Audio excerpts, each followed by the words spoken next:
наступна конференція, яка називається «Говорив до них у притчах». Тобто ми будемо розглядати декілька притч і взагалі, чому Ісус нам казав у притчах. Таке питаннячко. Які притчі ви знаєте? Про кого? Про сіяча. Про сіяча, добре. 10 діб, добре. Блудний син. Блудний син, так. Милосердний. Про самарянина, супер. Розгублену овечку. Про овечок, дуже багато. Про драхму, дуже добре.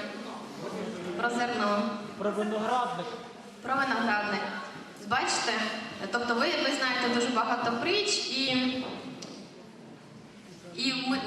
мені, наприклад, таке було запитання, коли взагалі я так звернула на це увагу, чому взагалі Ісус до нас говорив у притчах? Невже йому, тобто притчі це якби такі казочки, так? Тобто, що щось Ісус там собі вигадував, щось порівнював і нам про це розповідав. Чому Ісус не мог, наприклад, там сказати, що Господь є такий, такий, такий, робіть так і так і так? Чому? Фарисеї не вірили. Що? Так, дуже добре. Ви перерахували дуже багато притч, і яка у них є така спільна риса? Про сіяча, тобто сіли зерно, про виноградник, про драхми. Тобто Ісус говорив нам про наше повсякденне життя, так? Те, що ми дуже добре знаємо. Всі рахували якісь кошти, всі знають, як сіється зерно, що з цього виходить, всі бачили виноградник. Тобто Ісус нам не говорив у якихось високих матеріях. Він не підійшов до апостолів і не сказав: знаєте що, апостоли, Бог трансцендентний, Він став Богом іманентним. Тобто ми бачимо, що Ісус говорить до нас дуже просто, так? Щоб ми могли це зрозуміти. Він говорить нам про драхми, про зерно, про виноград. Дуже взагалі якісь такі, можна так сказати, примітивні речі, так? Що вони є з повсякденного життя, і він до цих простих речей порівнює Царство Небесне. Порівнює про своє милосердя, говорить такі речі, так? Взагалі про свою любов говорить, там, про заблудшого сина, овечку і таке інше. Тобто Господь нам, яка в цьому мета, так? Щоб Господь хоче, щоб ми зрозуміли Його Слово, і тому говорить нас простими речами. Так, Він не говорить такими речами, якимось там дуже-дуже високими. Він говорить до нас просто, тому що Він хоче, щоб ми Його зрозуміли. Він хоче, щоб ми стали до Нього ближчими. Також мені це нагадує, що, наприклад, коли мама народжує дитинку, так, є маленька дитинка в сім'ї, і як з нею говорять батьки?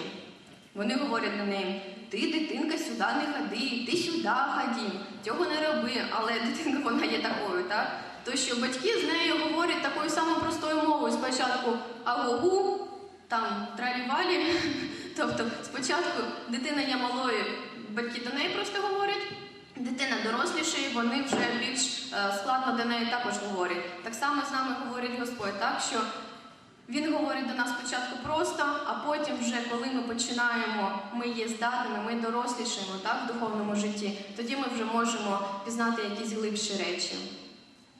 В цьому також є краса Божого Слова, так що Господь великий, безкінечний, Він прийшов до нас, став людиною, став маленький і говорить до нас просто. Чи це не є любов батька до дитини? Те, що навіть Господь хоче нам дуже просто говорити про дуже великі і дуже значні речі. Також мені нагадує це прикладом для нас в євангелізації, так, що нашим покликанням також є нести добру новину для світу цього. Так? І Господь говорить, коли Він просто говорить у притчах, таких дуже-дуже простих речах, Він нам показує приклад, як ми також повинні нести цю благу новину для людей інших.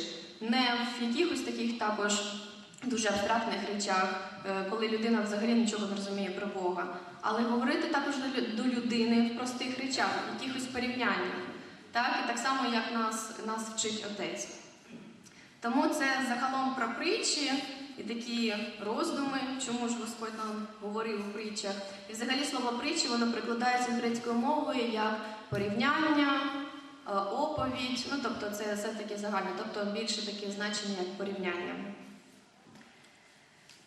Сьогодні ми з вами постараємося розглянути декілька притч, якщо встигнемо. Перша притча, яку ви вже тут багато називали, це притча про сіяча. Це Матея 13, 1, 23. Всі відкриваємо і читаємо. Притча про сіяча, якщо хочете, також можете записати паралельні місця в інших Євангеліях. Матея 13, 1, 23. Марка 4, 1, 20. Лука 8, 5, 21. Матея 13, 1, 23. Марка 4, 1, 20. Лука 8. Марка 4, 1, 20. Лука 8, 5, 21.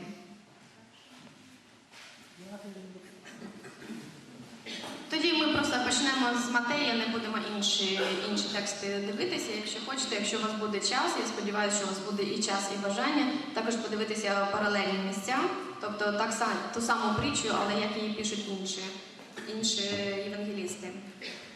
Я зачитаю. Того ж дня Ісус вийшов з дому та й сів біля моря.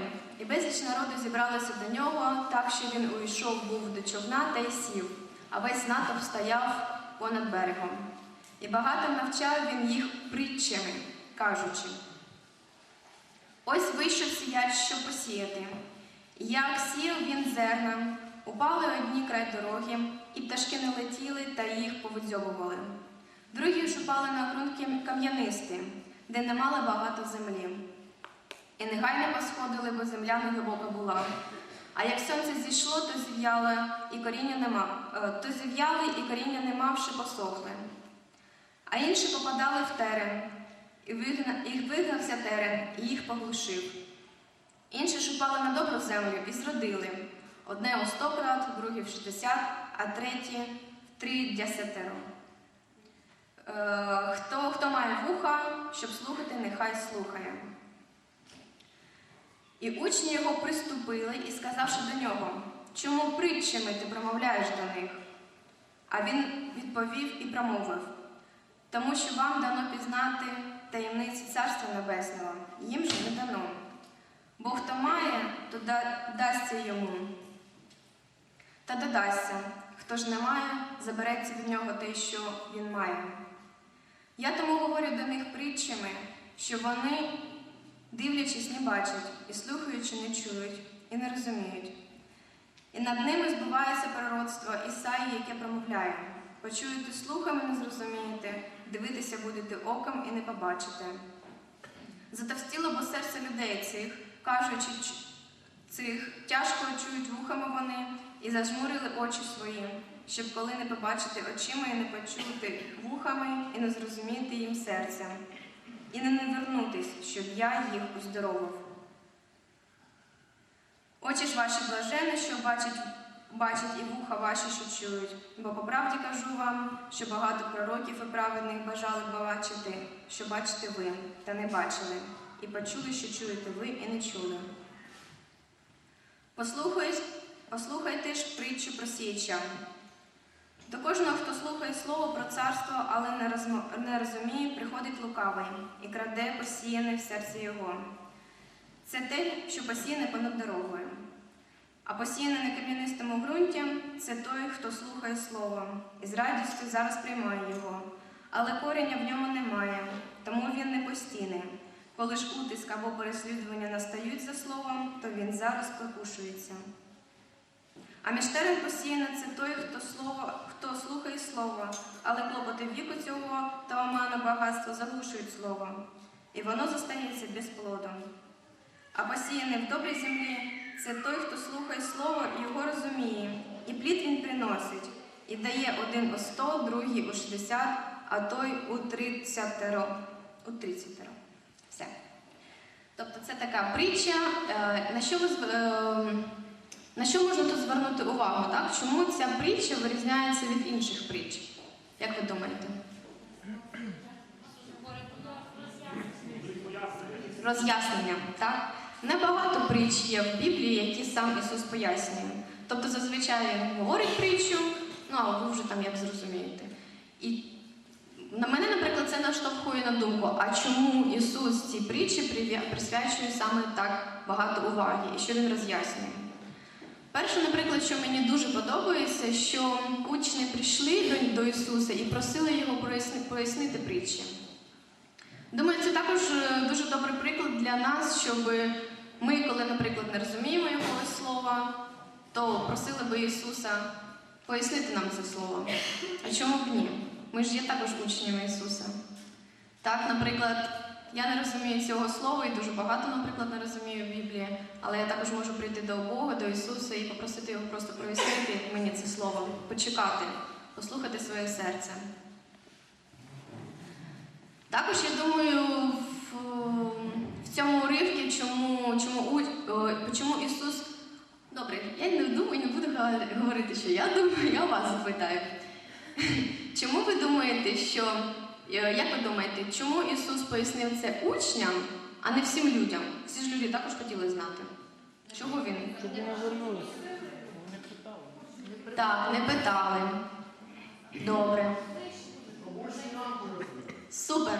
Добре, дуже добре. Це якраз нам, і також в цій притчі нам говорить про таку ієрархію церкви, так, що нам священники, апостоли, так, учні Ісуса, вони нам пояснюють, проповідують Слово.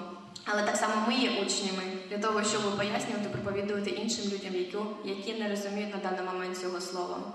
Дуже добре. Рухаємося далі.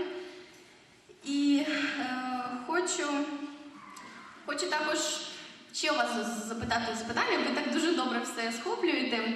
Як ви думаєте, чому саме притчі про сіяча, де говориться про слово, Ісус приділяє так багато уваги?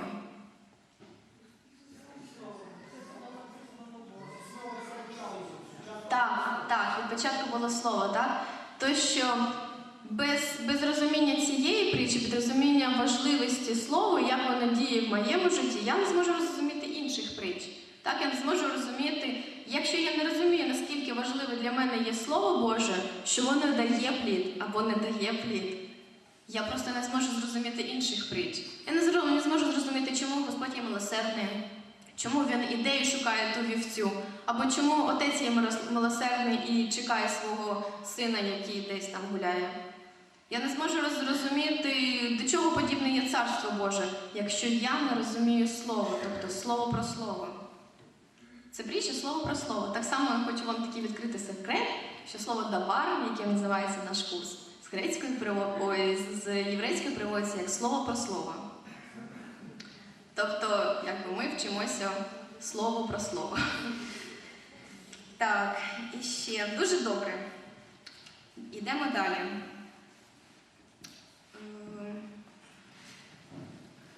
Ще таке питання з аграрної точки зору. Що ж це за сіяч такий? І де він ходив, що він кидав зерна де попало? То в дорозі, то в кам'янистий ґрунт, то в кущі якийсь. І тільки один раз потрапив на нормальну землю.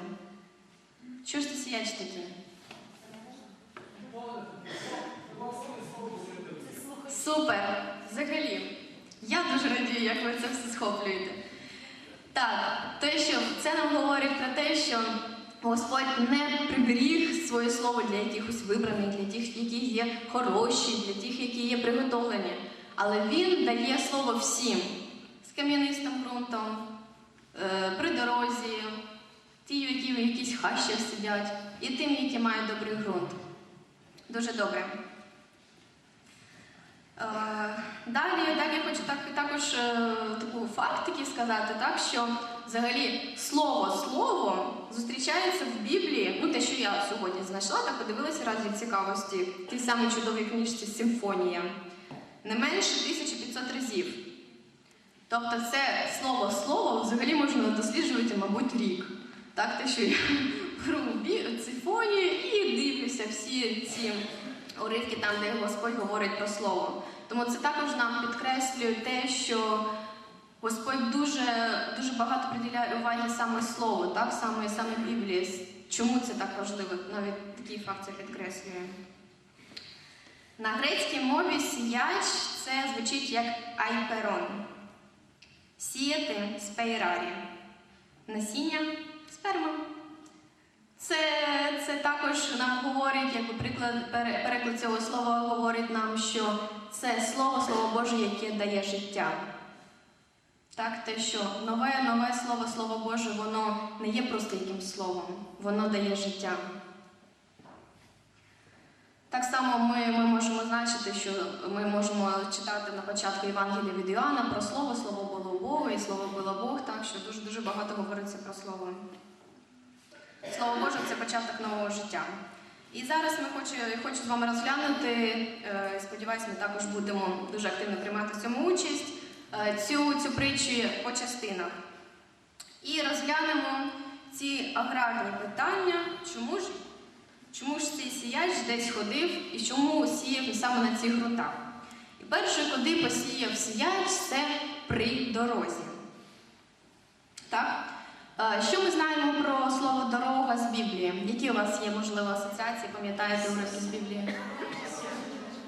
Ісус – дорога, правда і життя. Так? Те зерно, яке було посіяне при дорозі, що це може означати? Що поза Ісусом, так? Що людина, вона є поза Ісусом. Тобто, Слово, яке дає Господь, якщо я не приймаю Ісуса, так? Якщо не бачу в цьому слові взагалі постать Ісуса і хто Він такий, то я просто не здатна приймати це слово, тому що я є при дорозі. Так, ми всі розуміємо, що ці різні ґрунти – це якраз є наше серце, це є наше життя. Так, і це якраз про Ісус, дорога, правда і життя говориться в Йоанна 14:6.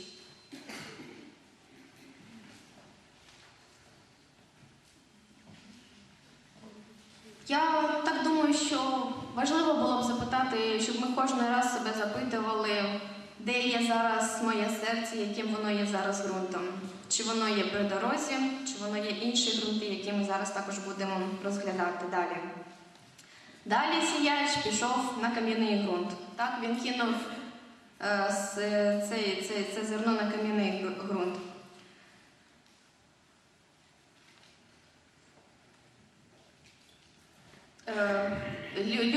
Тобто кам'яний ґрунт, так? Добре, зупиняємося на цьому слові. І хочемо побачити, що ж говорить Господь, що ж говорить нам Біблія в іншому місці, якраз про кам'яний ґрунт.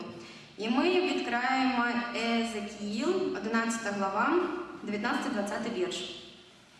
Всі відкриваємо дружненько, хто скоріше. 11, 19, 20.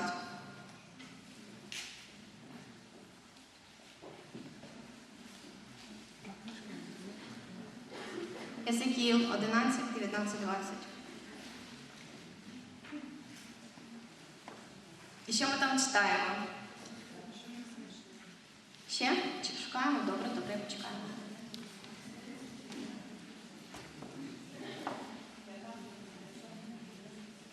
Езекіїл 11, 19, 20. І дав їм одне серце, і нового духа І дам їм одне серце, і нового духа дам у вас. І вийму з їхнього тіла серце кам'яне, і дам їм серце з м'яса, щоб вони ходили за уставами моїми, і додержували мої постанови та виконували їх. І вони стануть мені народом, і я буду їх Богом.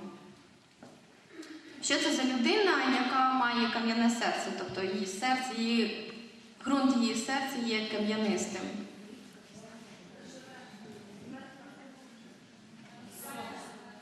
Ще раз? Без Бога.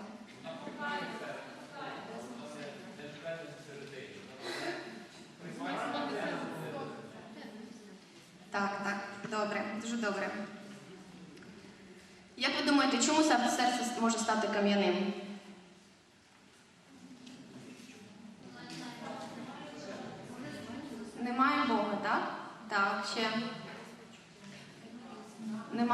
співчуття. Співчуття. Тобто каміння, воно є тверде, так? Тобто, можемо сказати, що це та людина, яка закривається від Бога, яка не хоче його впустити. Мені чомусь така приходить також асоціація, що людина з кам'яним серцем – це може бути людина, яка не хоче впускати Бога в своє життя, так? Що я і так все сам зможу, я дуже сильний, я все подолаю, і навіщо мені той Бог, і так без нього нормально. Тобто це та людина, яка взагалі не пускає Бога, такий Джеймс Бонд собі. І ми знаємо, що Господь є сильним в наших слабкостях. Так, що якщо я сам собі сильний, то де місце для Бога, якщо я сам все можу зробити. Тобто це та людина, яка думає, що в неї немає слабкості. Також, з чого взагалі Бог зробив людину? З пороху. Так, що ми про це читаємо в Бутті. Тобто ми є порох, так, що наше серце, наше життя – це є земля, там, де Господь сіє своє слово. Так, дуже добре. Далі. Ще цей сіяч посіяв зерно в тернині. Це Матея 13:22. І сам Ісус говорить, що тернина – це якраз клопоти нашого життя. Так що Боже Слово сіється, може я навіть ходжу на служби, я слухаю тут Слово Боже. Може інколи я навіть читаю його сам вдома. Але на роздуми над Словом Божим у мене немає часу. У мене є робота, у мене є родина, у мене є сім'я, у мене є друзі. Я ж виконав свій обов'язок перед Богом, я прочитав Слово Боже. Чи дає таке читання нам плід, коли я не розважаю на Слово Боже, коли я його не пережовую, так, не їм? Я думаю, що не дуже. Хочу сказати, що зараз, так, зі свого життя, що зараз якраз я переживаю такий період в своєму житті, що якраз десь так я бачу, що моє серце стає тим ґрунтом з терніями, так, що дуже багато роботи, обов'язків, активності різних, там туди поїхали, сюди поїхали, і це все забирає час. І це мій вибір, де я віддаю пріоритет. Чи я віддаю пріоритет, не знаю, там з кимось піти поговорити, чи виконати зайву якусь роботу або щось інше.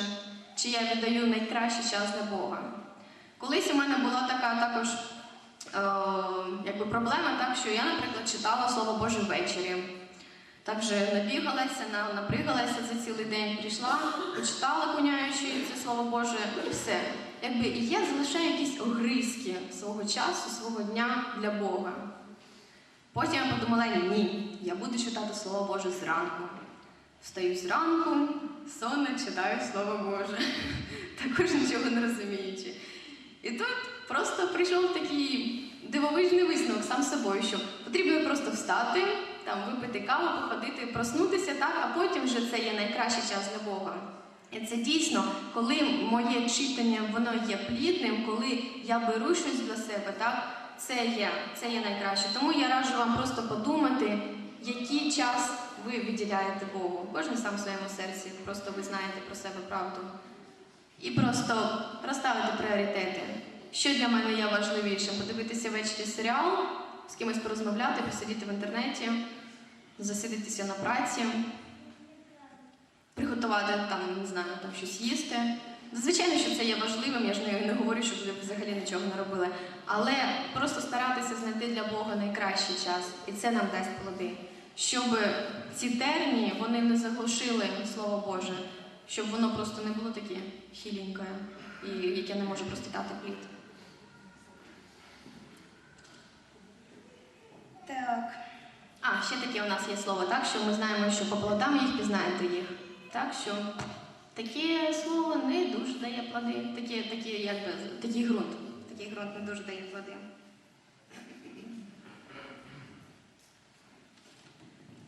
Далі ми переходимо до доброї землі. Тут все класно. Слово впало, дало в лід, дуже багато плода. Як ви думаєте, що може означати цей добрий ґрунт?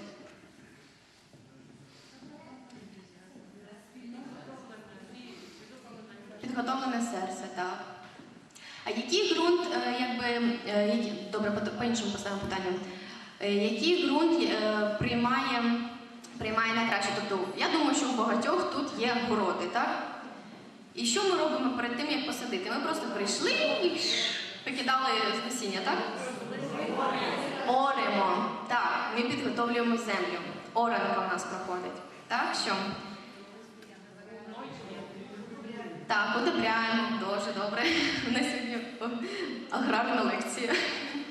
Так, ми оремо. Так, що моє серце має бути розораним. Але, мабуть, це не дуже приємно. Так, що порушується той стан, до чого я звик, воно порушується, тому що воно ориться, воно перемішується, так? І така оранка для нашого серця, це може бути, наприклад, період якихось страждань духовних, так? Якісь тяжкі періоди в житті.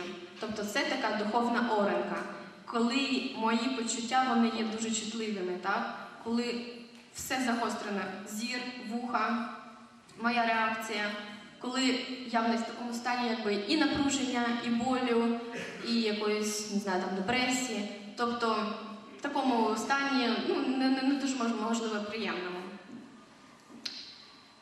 І якраз можна так сказати, що це є оранка для мого серця, так? Що це є якраз підготовлення доброго ґрунту на сприйняття Слова Божого. Так, щоб це зерно туди падало і приростало. Такий досвід оранки нещодавно пережила також в своєму житті. І дуже вдячна, насправді, за Богу за це. І мала також деякі переживання. І якраз в той час мала їхати у відрядження до іншої країни, де взагалі не було ані друзів, ані церкви, тобто нікого поряд. Так? У мене було тільки Святе Письмо з собою. Просто я настільки вдячна Богу навіть за те, що переживала, за ту оранку, яка переживала, тому що мені просто хотілося їсти Слово Боже. Тому що це був єдиний притулок там, де я могла знайти якийсь спокій. Так? І коли читаєш Слово Боже в такому стані оранки твого серця, воно сприймається отак от. Тобто дуже глибоко, дуже чутливо. І насправді такі моменти чуєш, що Слово Боже є живе.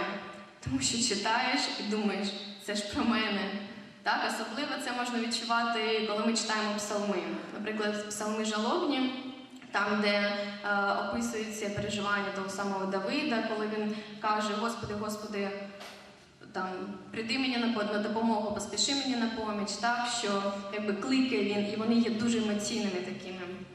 Я також вам раджу зі свого досвіду, так, що псалми, вони так дуже легко сприймаються, тому що вони є більш емоційними такими, так, і там є і про славу Бога, і так само переживання якихось тяжких періодів. Тому ми через читання, через таку оранку свого життя, так, ми можемо сприймати, відчувати, що Слово Боже є живе в нашому житті. Так, дуже добре. І ще про таку оранку ми можемо прочитати в Псалмі 128, 2, 3 вірші. Можна собі записати. 128, 2, 3.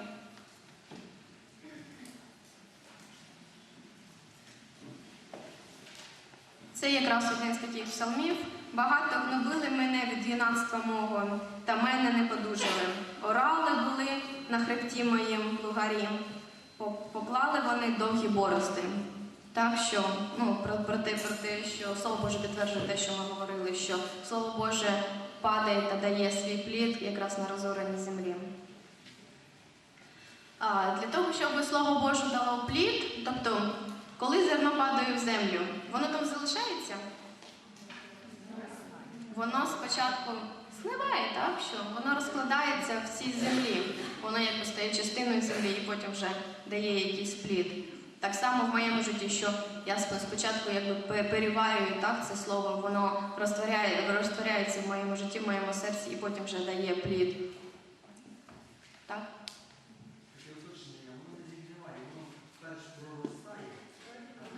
Добре, я не спеціаліст в аграрному питанні, але коли я декілька разів копала картошку, я знаходила, що вона згнивала, тому я так і думала. Так, добре. Добре, дуже дякую. Ще такі, якби не завжди, тобто ця така притча, вона є якби живою так само в моєму житті, так, що моє серце не може завжди бути кам'яним, моє серце не може завжди бути, наприклад, в терні, або завжди бути розорене землею. Воно якби змінюється, так, стан моєго серця, моє життя, воно постійно змінюється, циркулює, і сьогодні я розорена земля, завтра я земля в тернях, післязавтра я взагалі хтось там інший, тобто якби, я думаю, що в кожному періоді нашого життя ми можемо якраз знайти своє серце в тому чи іншому стані і просто побачити, в якому стані, що дає плоди. Так, ми з притчею про час закінчили. Ще хочу з вами разом розглянути іншу притчу. Притча про скарб. Це Матея 13:44.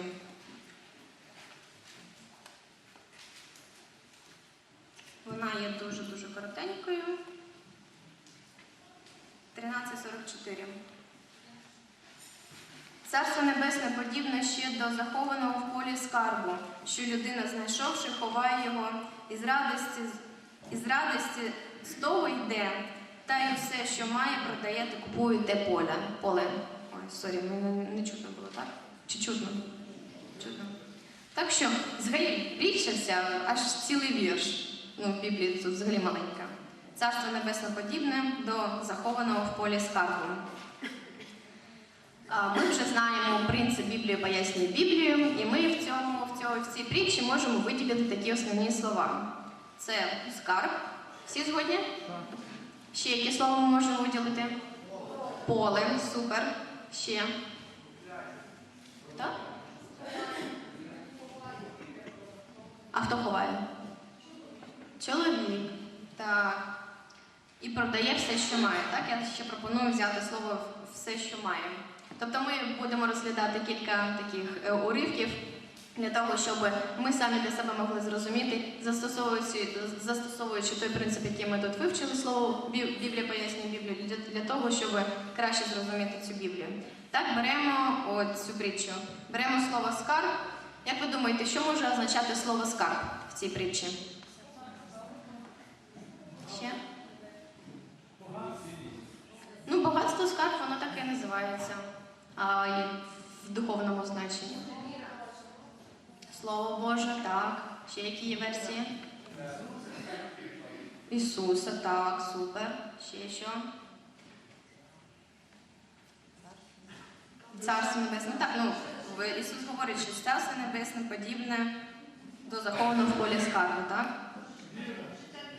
Життя вічне, добре. Давайте тоді подивимося, що ж означає скарб в приповідках 2:1-5.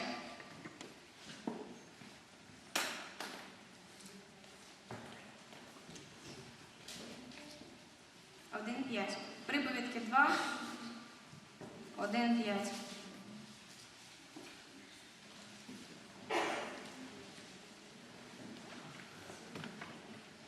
Знайшли?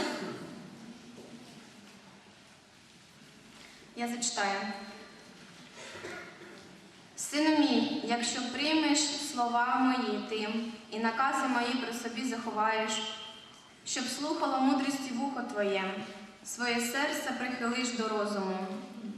Якщо до розсудку ти кликати будеш, до розуму кликатимеш своїм голосом.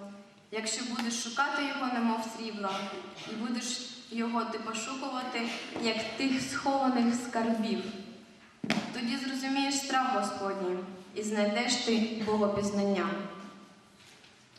Добре, що в цьому уривку ми можемо сказати? Що таке може бути скарбом? Мудрість, так? Ще страх Господній також може бути скарбом.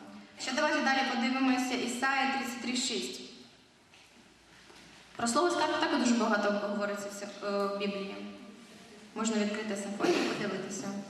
Ісая 33:6.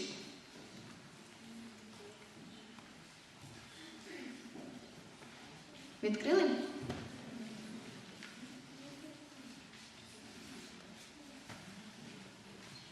Ісая 33:6. І буде безпека за часу твого, щедрота спасіння, мудрості та пізнання.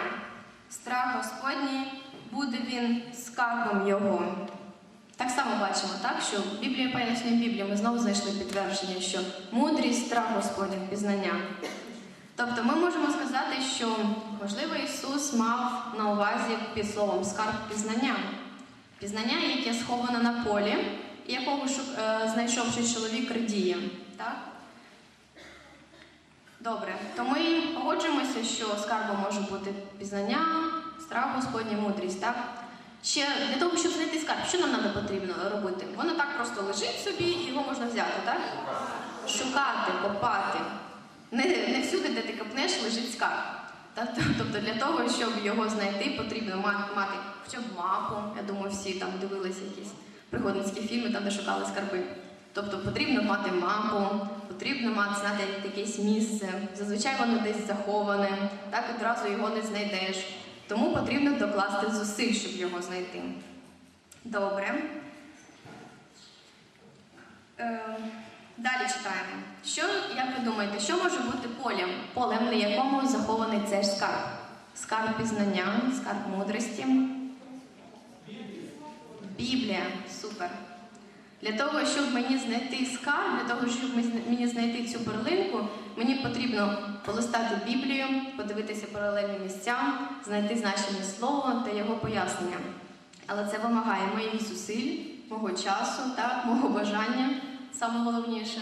Так що, і коли я знаходжу, я радію з цього. Коли я пізнаю, що Бог є живий, так, що Слово є Його живе, що воно написано саме для мене, це є для мене скарбом. Так що з цього, коли я знаходжу, я з цього дуже радію. Читання Біблії, воно порівнюється до пошуку скарбів, того, що є дуже вартісним. Чому чоловік продає все? Тобто все чоловік знайшов, зрадів і продає все. Продає все, щоб купити це поле. Як ви думаєте, що може значити продати все, щоб отримати цей скарб? Так, дуже добре. Те, що я відрікаюся від якихось земних речей, наприклад, я відрікаюся від гріхів, від свого старого життя. Тобто я просто міняю те, що не є для мене настільки вартісним. Взагалі я просто знаходжу найголовніше в своєму житті. Я просто розумію, що це є найголовніше. І тому я продаю, і шукаю, і беру, і купую це поле з цим скарбом. І це якраз написано в Филип'ян 3:8. Коли Павло просто зрікся від усього і залишив все. Якраз там є такі слова, що він залишив все заради Бога. Дуже цікавим, і що мені найбільше подобається в Біблії, що її можна читати, не перечитати. І кожного разу, коли читаєш одне і те саме місце, ти його розумієш по-іншому. В цьому також полягає краса Божого Слова, так? І ми також пізнаємо, що воно є живе. Ми пізнаємо, що воно є живе і діяльне. І ту саму притчу про скарб на полі ми можемо розуміти по-іншому, з іншого боку. Подивимось з іншого боку. Тобто, підсумуємо, що ми знайшли, що скарбом є Слово Боже, Біблія, я знаходжу його, і від цього, тобто воно діє на моєму житті, і просто від мене відходить все зайве. Подивимось, хто ж такий чоловік, що шукає? Подивимось Лука 15, 1-10.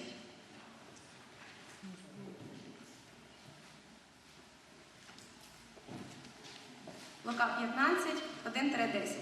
А точніше ми будемо читати 15:4.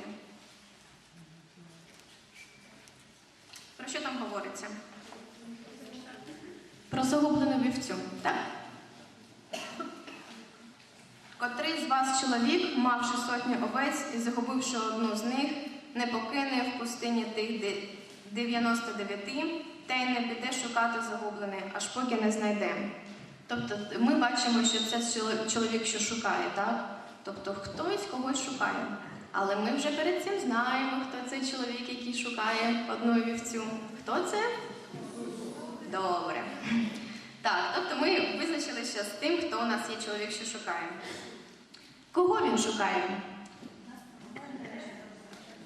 А може не, а може ні? Може щось інше? Давайте подивимося Псалом 129, Або 128 в інших бібліях.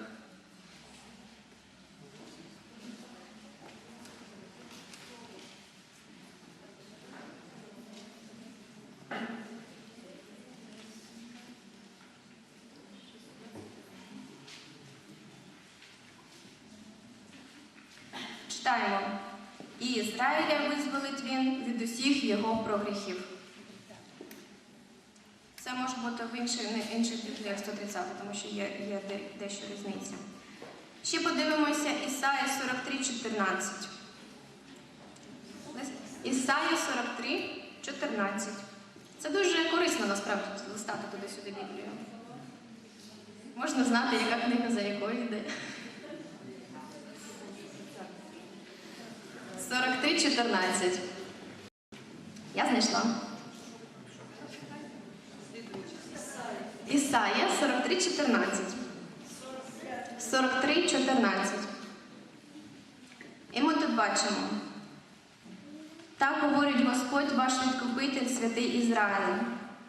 Ради вас я послав у Вавилон і зганяю усіх втікачів, а халдеїв кораблі їх утіхи.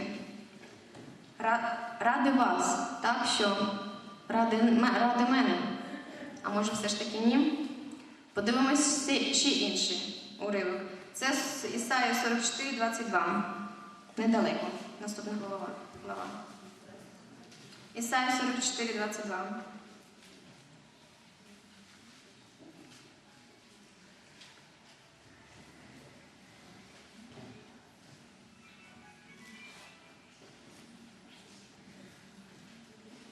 Читаємо. Провини твої постирав я, мов хмару, і немов мряку гріхи твої. Не вернися ж до мене, тебе бо я викупив.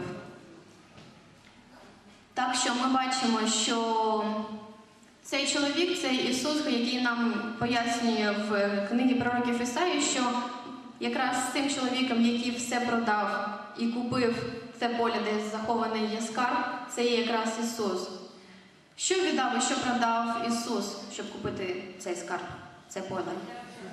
Своє життя. Так що Ісус віддав все, так як написано в Біблії.